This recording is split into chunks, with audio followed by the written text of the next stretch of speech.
ರಾತ್ರಿ ಸುರಿದಂಥ ಮಳೆಯಿಂದಾಗಿ ಇಲ್ಲೂ ಕೂಡ ಅದೇ ಪರಿಸ್ಥಿತಿ. ಮನೆಗೆ ನೀರು ನುಗ್ಗಿ ಚರಂಡಿಯ ನೀರೆಲ್ಲ ಮನೆಯೊಳಗೆ. ರಸ್ತೆ ಕಾಮಗಾರಿ ಎಡವಟ್ಟಿನದಾಗಿ ಮನೆಗಳಿಗೆ ನುಗ್ಗಿದಂಥ ನೀರು. ತುಮಕೂರು ಜಿಲ್ಲೆ ಕೊರಟಗೆರೆ ತಾಲೂಕಿನ ಭೈರೇನಹಳ್ಳಿ,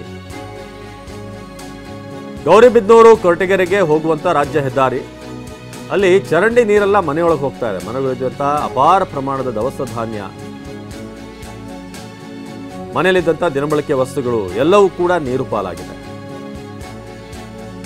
ಹೆದ್ದಾರಿ ಎತ್ತರ ಹೆಚ್ಚಿಸಿ ಚರಂಡಿಯನ್ನ ಕಂಪ್ಲೀಟ್ ಮಾಡಿಲ್ಲ ಅವರು. ಹೆದ್ದಾರಿಯನ್ನು ಹೈಟ್ ಮಾಡಿದ್ದಾರೆ, ಆದರೆ ಅಲ್ಲಿರುವಂಥ ಚರಂಡಿಗೆ ಸೂಕ್ತವಾಗಿ ವ್ಯವಸ್ಥೆ ಆಗಿಲ್ಲ. ಎಲ್ಲಿ ನೀರು ಹೋಗಬೇಕು ಅನ್ನೋದು ಎಲ್ಲವೂ ಕೂಡ ಮನೆಯೊಳಗೆ ಬರ್ತಾ ಇದೆ ಅಂತ ಸ್ಥಳಕ್ಕೆ ಕೊರಟಗೆರೆ ತಹಶೀಲ್ದಾರ್ ಅವರು ಕೂಡ ಭೇಟಿ ಕೊಟ್ಟಿದ್ದಾರೆ. ಸೊ ನೀವೀಗ ನೋಡ್ತಿರುವಂಥ ದೃಶ್ಯ ಇದು ತುಮಕೂರಿನ ದೃಶ್ಯಗಳು. ನೋಡಿ, ಒಂದು ಕಡೆ ಹೈಟ್ ಮಾಡಿದ್ದಾರೆ, ಆದರೆ ಅದಾದ ನಂತರ ಪಕ್ಕದಲ್ಲಿ ಚರಂಡಿ ಇಲ್ಲ. ಹಾಗಾಗಿ ಈ ಕೊಳಚೆ ನೀರೆಲ್ಲವೂ ಕೂಡ ಹೈಟ್ ಮಾಡುವಾಗ ಒಂದಷ್ಟು ಮಣ್ಣು ಕೂಡ ಏರಿಸಿರ್ತಾರೆ.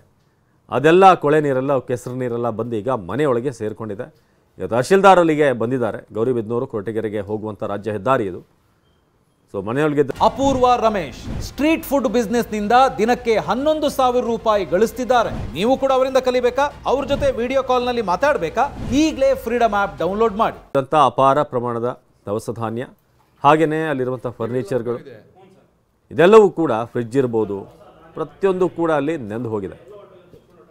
ಸ್ಥಳಕ್ಕೆ ತಹಶೀಲ್ದಾರ್ ಭೇಟಿ ಮಾಡಿರುವಂಥ ದೃಶ್ಯಗಳನ್ನ ಕೂಡ ನೋಡ್ತಾ ಇದ್ರ. ತಹಶೀಲ್ದಾರ್ ಮಂಜುನಾಥ್ ಇದೇ ಸ್ಥಳದಲ್ಲಿ ರಸ್ತೆ ಕುಸಿತು CNG ವಾಹನ ಕೂಡ ಪಲ್ಟಿಯಾಗಿತ್ತು.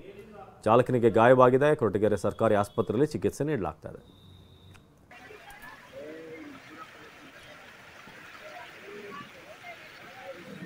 ನಿಮಗೀಗ 3 ಪ್ರತ್ಯೇಕ ದೃಶ್ಯಗಳನ್ನು ತೋರಿಸ್ತಾ ಇದ್ದೀವಿ. ಒಂದು ಮೈಸೂರಿನ ಪಿರಿಯಾಪಟ್ಟಣದಲ್ಲಿ, ಇನ್ನೊಂದು ಕಡೆ ಚಿಕ್ಕಮಗಳೂರಿನ ಹೌಸಿಂಗ್ ಬೋರ್ಡ್ನ ದೃಶ್ಯಗಳು, ಕಾಂಪೌಂಡ್ ಕುಸಿತಿರೋದು ನಡುವಲ್ಲಿರುವಂಥ ದೃಶ್ಯ.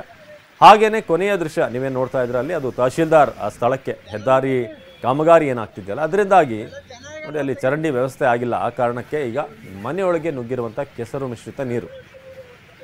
ಎಲ್ಲ ಕಡೆ ಕೊಳೆ. ಮೈಸೂರು, ಚಿಕ್ಕಮಗಳೂರು, ತುಮಕೂರು, ರಾಜ್ಯದ ನಾನಾ ಭಾಗದಲ್ಲಿ ಮಳೆ ತಂದಿರುವಂಥ ಅವಾಂತರದ ದೃಶ್ಯಗಳನ್ನ TV9ನಲ್ಲಿ ನೀವು ಗಮನಿಸ್ತಾ ಇದ್ದೀರಾ. ಮೈಸೂರಿನಲ್ಲಿ ಏನಾಗ್ತಾ ಇದೆ, ಚಿಕ್ಕಮಗಳೂರಿನಲ್ಲಿ, ಹಾಗೇನೆ ತುಮಕೂರಿನಲ್ಲಿ.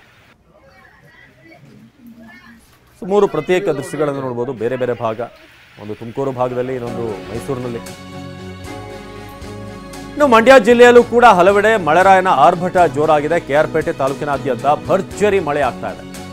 ಕೀಳನೆರೆ, ಮುರುಕನಹಳ್ಳಿ, ಮರಡಹಳ್ಳಿ, ಜಕ್ಕನಹಳ್ಳಿ ಎಲ್ಲ ಕಡೆ ಕೂಡ ರಾತ್ರಿ ಸುರಿದಂಥ ಮಳೆಗೆ ಕೀಳನೆರೆಯ ಕೆರೆ ಇದೆಲ್ಲವೂ ಕೂಡ ತುಂಬಿ ಹೋಗಿದೆ. 6 ತಿಂಗಳಿಂದ ಇಲ್ಲಿ ನೀರಿಲ್ಲದೆ ಜನ ಒದ್ದಾಡ್ತಾ ಇದ್ರು. ಖಾಲಿ ಆಗಿತ್ತು ನೀರು.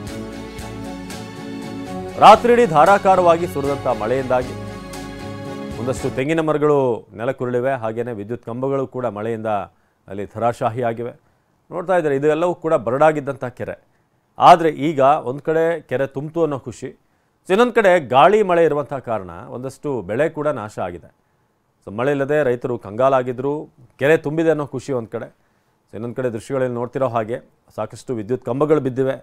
ಏನು ತೆಂಗಿನ ಮರಗಳು ಕೂಡ ಬಿದ್ದಿರೋದನ್ನು ನೀವು ದೃಶ್ಯದಲ್ಲಿ ನೋಡ್ಬೋದು. ಕಳೆದ 6 ತಿಂಗಳಿಂದ ಈ ಕೆರೆಯಲ್ಲಿ ನೀರಿರಲಿಲ್ಲ. ಆದ್ರೀಗ ಎಲ್ಲ ಸುತ್ತಮುತ್ತಲಿನ ನೀರೆಲ್ಲವೂ ಕೂಡ ಕೂಡಿ ಅಲ್ಲಿಗೆ ಬಂದು ಹರಿತಾ ಇದೆ. ಸೊ ನೋಡ್ತಾ ಇದ್ದೀರಾ, ರಾತ್ರಿ ಇಡೀ ಧಾರಾಕಾರವಾಗಿ ಮಳೆ ಸುರಿದಿರುವಂತಹ ಕಾರಣ ಒಂದಷ್ಟು ತೆಂಗಿನ ಮರಗಳು ಹಾಗೆಯೇ ವಿದ್ಯುತ್ ಕಂಬಗಳು ಕೂಡ ಧರಾಶಾಹಿ ಆಗಿವೆ.